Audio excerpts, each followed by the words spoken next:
The United States Senate has begun debate on President Biden's COVID relief package totaling $1.9 trillion.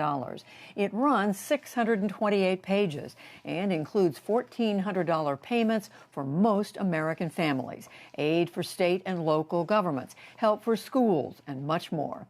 Vice President Harris cast a tie-breaking vote to proceed today, with the 50-50 Senate split down party lines. The Republican leader comes to the floor every day and mocks this plan, a Democratic wish list, a liberal wish list, Nancy Pelosi's wish list. This is the American people's wish list. 80% of the American people support what President Biden is trying to do. This bill is not about fighting COVID. It's about a chance in a partisan fashion to do things they couldn't do otherwise.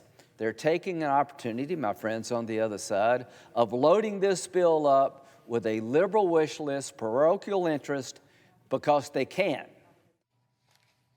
The House of Representatives already passed the bill, also on straight party lines. Senate Democratic leaders say they hope to get it approved before Monday. We'll talk with senators on both sides after the news summary. For the first time, the nation is vaccinating an average of more than 2 million people every day for COVID-19. That number from the CDC is up from 1.3 million just a month ago. There was also word today that California will allocate 40% of its vaccine doses to hard-hit, low-income communities. Security was high at the U.S. Capitol today. Officials had reported a possible far-right attack plot amid claims that former President Trump would return to power. All of that put the complex on alert, and the House of Representatives canceled today's session, but things stayed quiet. Meanwhile, Capitol Police asked for National Guard troops to remain deployed there for 2 more months. President Biden says that he's ready to sign a sweeping elections bill that House Democrats passed last night if it survives the Senate. The bill ends voting restrictions and gerrymandering, among other changes. The president said that it would repair democracy, but Senate Republican leader Mitch McConnell argued that it is stacked to favor Democrats. The same party that wants to change Senate rules when they lose a vote, pack the Supreme Court when they lose a case, and throw out the Electoral College every time they lose the White House, now wants to forcibly rewrite 50 states' election laws from Washington. It's unprincipled, it's unwarranted. Large portions of it may well be unconstitutional. House Democrats also passed last night major legislation to overhaul policing nationwide.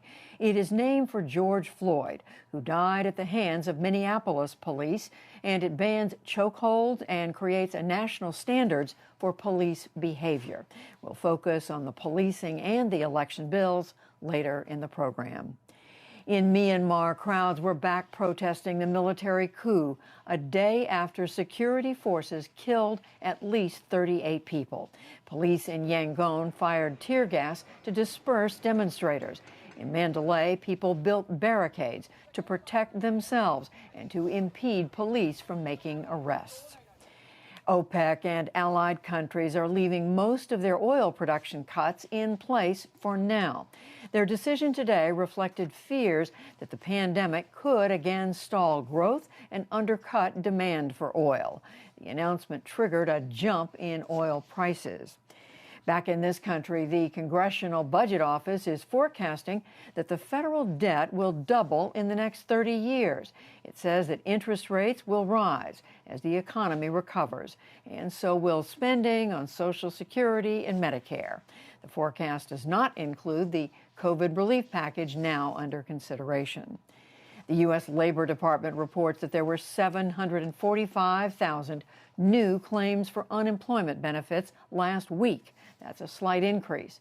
And on Wall Street, stocks sank today after Federal Reserve Chair Jerome Powell said that inflation will increase temporarily in the coming months.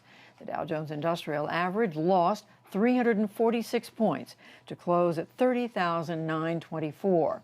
The Nasdaq fell 274 points, and the S&P 500 shed 51. Still to come on the NewsHour, the battle in the Senate over President Biden's COVID relief bill. we talked to two key lawmakers.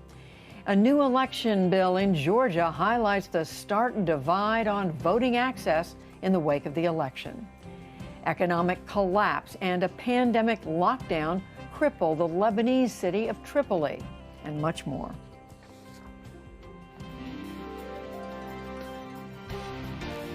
This is the PBS NewsHour from WETA Studios in Washington and in the West from the Walter Cronkite School of Journalism at Arizona State University.